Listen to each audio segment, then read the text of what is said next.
Последни 5 минути. Влакът тръгва. Влак хванат на случайния перон. Повлича ме, направо ме изтръгва.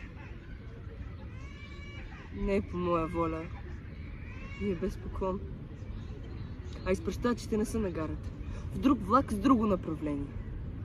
И остава само тишината, старата,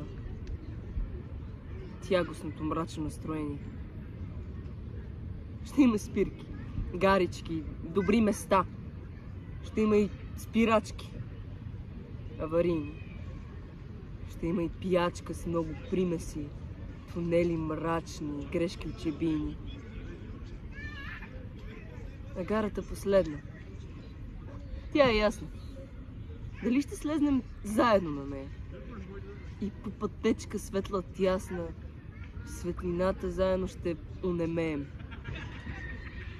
Или обратното, ще тръгнем в мрак, погледи забити в земята, не знам. Днес просто влакът трак и все по-бързо носи и нататък. А гарата остава пуста.